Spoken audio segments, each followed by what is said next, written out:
ವಿಮಾನ ಪತನದಲ್ಲಿ 265 ಜನ ಸಾವನ್ನಪ್ಪಿದ ಮಾಹಿತಿ ಇದೆ. 242 ಅಲ್ಲ, 265 ಅಂತೆ. 241 ಪ್ರಯಾಣಿಕರು ಸೇರಿ 265 ಜನ, ವೈದ್ಯ ವಿದ್ಯಾರ್ಥಿಗಳು ಸೇರಿ ಇತರ 24 ಜನರು ಸಾವನ್ನಪ್ಪಿದ್ದಾರೆ. ಅಹಮದಾಬಾದ್ ಪೊಲೀಸರಿಂದ ಅಧಿಕೃತ ಮಾಹಿತಿ ಇದು.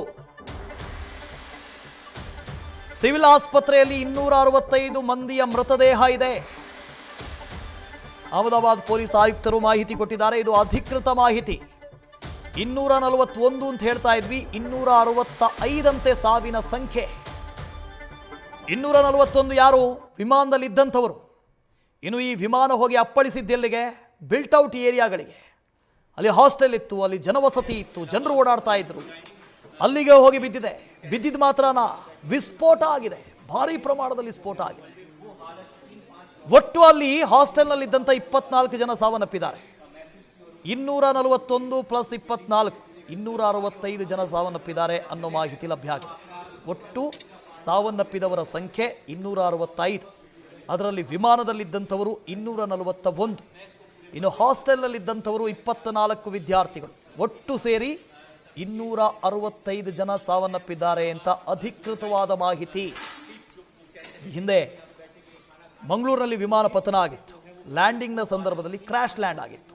ಅಲ್ಲಿ 158 ಜನ ಸಾವನ್ನಪ್ಪಿದರು. ಅದೇ ಭಾರತದ ಅತ್ಯಂತ ದೊಡ್ಡ ವಿಮಾನ ಅಪಘಾತ ಅಂತ ಭಾವಿಸಲಾಗಿತ್ತು. ಆದರೆ ಈಗ 265 ಅಂತ ಹೇಳಲಾಗ್ತಾ ಇದೆ. ವಿದ್ಯಾಶ್ರೀ ಇದರ ಬಗ್ಗೆ ಡೀಟೇಲ್ಸ್ ಅನ್ನು ಕೊಡ್ತಾ ಹೋಗ್ತಾರೆ. ವಿದ್ಯಾಶ್ರೀ, 241 ವಿಮಾನದಲ್ಲಿ ಇದ್ದಂಥವರು, ಅದನ್ನು ಬಿಟ್ಟು 3 ಜನ ಹಾಸ್ಟೆಲ್ನಲ್ಲಿ ಇದ್ದಂಥವರು ಸಾವನ್ನಪ್ಪಿದ್ದಾರೆ ಅಂತ ಒಂದು ಮಾಹಿತಿ ಇತ್ತು. ಆದರೆ ಈಗ ಹಾಸ್ಟೆಲ್ನಲ್ಲಿದ್ದಂಥ 24 ವಿದ್ಯಾರ್ಥಿಗಳು ಒಟ್ಟು ಸೇರಿಸಿದಂತೆ 265 ಅನ್ನೋ ಮಾಹಿತಿ ಬರ್ತಾ ಇದೆ. ಅಪ್ಡೇಟ್ಸ್. ಸಾವಿನ ಸಂಖ್ಯೆ ಬಹುಶಃ 241 ಪ್ಲಸ್ 3 ಅಷ್ಟಕ್ಕೆ ಮುಕ್ತಾಯ ಆಗುತ್ತೇನೋ ಅಂತ ಭಾವಿಸಲಾಗಿತ್ತು. ಬಟ್ ಹಾಗಾಗಿಲ್ಲ. ಕಟ್ಟಡದ ಮೇಲೆ ವಿಮಾನ ಬಿದ್ದಂತಹ ದೃಶ್ಯಗಳೇ ಸಾಕ್ಷಿಯನ್ನ ಹೇಳ್ತಾ ಇದ್ವು ವಾಸುದೇವ್. ಈಗಲೂ ಕೂಡ ನ್ಯೂಸ್ ಫಸ್ಟ್ ಸ್ಕ್ರೀನ್ನಲ್ಲಿ ಆ ದೃಶ್ಯಗಳನ್ನ ನಾವು ಗಮನಿಸ್ತಾ ಇದ್ವಿ. ಎಂಥ ದೊಡ್ಡ ಪ್ರಮಾಣದಲ್ಲಿ ಅದು ಬಂದು ಬಿತ್ತು, ಎಂಥ ದೊಡ್ಡ ಪ್ರಮಾಣದಲ್ಲಿ ಬೆಂಕಿ ಕಾಣಿಸಿಕೊಳ್ತು ಅನ್ನೋದನ್ನ ನೋಡ್ತಾ ಇದ್ವಿ. ಜೊತೆಗೆ ಕಟ್ಟಡದ ಮೇಲ್ಛಾವಣಿ ಕುಸಿದು ಬಿಟ್ಟಿದೆ. ಬೆಂಕಿ ಕಟ್ಟಡಕ್ಕೂ ಕೂಡ ಆವರಿಸಿದೆ. ಆ ರೆಸ್ಕ್ಯೂ ಆಪರೇಷನ್ ಟೈಮ್ನಲ್ಲಿ ನಾವು ದೃಶ್ಯಗಳನ್ನ ಗಮನಿಸಿದ್ವಿ. ಇಡೀ ಬಿಲ್ಡಿಂಗ್ ಬೆಂಕಿಯಿಂದ ಹೊತ್ತಿ ಉರಿತಾ ಇತ್ತು. ಬೆಂಕಿಯನ್ನ ನಂದಿಸುವಂತಹ ಕೆಲಸ ಆಗಿತ್ತು. ಹಾಗಾಗಿ ಎಲ್ಲಿ ವಿಮಾನ ಬಿದ್ದಿದೆಯೋ ಬಿದ್ದಂತಹ ಜಾಗದಲ್ಲಿ ಇದ್ದಂತಹ ವಿದ್ಯಾರ್ಥಿಗಳು, ಮೇಲ್ಛಾವಣಿ ಎಲ್ಲ ಕುಸಿದು ಹೋಗ್ಬಿಟ್ಟಿದೆ. ಅಂದ್ರೆ ಕಟ್ಟಡ ಜಖಮ್ ಆಗ್ಬಿಟ್ಟಿದೆ, ಕಟ್ಟಡ ಡ್ಯಾಮೇಜ್ ಆಗ್ಬಿಟ್ಟಿದೆ. ಆ ಸಿಮೆಂಟ್ ಸ್ಲಾಬ್ಗಳು ಕೂಡ ಬಿದ್ದು ಹಲವರು ಪ್ರಾಣ ಕಳ್ಕೊಂಡಿದ್ದಾರೆ ವಿದ್ಯಾರ್ಥಿಗಳು. ಟೋಟಲ್ ವಿದ್ಯಾರ್ಥಿಗಳ ಸಂಖ್ಯೆ ಎಕ್ಸಾಕ್ಟ್ ಆಗಿ ಎಷ್ಟು, ಜೊತೆಗೆ ಅಲ್ಲಿದ್ದಂತಹ ಬೇರೆ ಜನ, ಆ ಪ್ರದೇಶದಲ್ಲಿ ವಾಸ ಮಾಡುವವರು, ಅವರು ಎಷ್ಟು ಮಂದಿ, ಈ ಬಗ್ಗೆ ಇನ್ನಷ್ಟೇ ಕ್ಲಾರಿಟಿ ಸಿಗಬೇಕು. ಬಟ್ ಸದ್ಯಕ್ಕೆ ಲಭ್ಯವಾಗ್ತಾ ಇರುವಂತಹ ಮಾಹಿತಿ 241 ಪ್ರಯಾಣಿಕರು ಸೇರಿದಂತೆ ಒಟ್ಟು ಪ್ರಾಣವನ್ನ ಕಳ್ಕೊಂಡವರು 265 ಜನ. ಅಲ್ಲಿಗೆ ವಿದ್ಯಾರ್ಥಿಗಳು ಕೂಡ ದೊಡ್ಡ ಸಂಖ್ಯೆಯಲ್ಲಿ ಪ್ರಾಣವನ್ನ ಕಳ್ಕೊಂಡಿದ್ದಾರೆ. ಆ ದೃಶ್ಯಗಳನ್ನ ಗಮನಿಸಿದ್ವಿ ನಾವು ವಾಸುದೇವ್.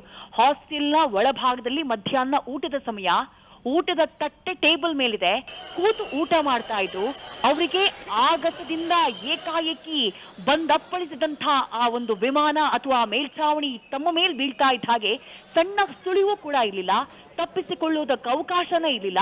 ಜೊತೆಗೆ ಬೆಂಕಿ ಕೂಡ ಏಕಾಏಕಿ ಧಗ್ಗನೆ ಹೊತ್ಕೊಂಡ್ಬಿಡ್ತು.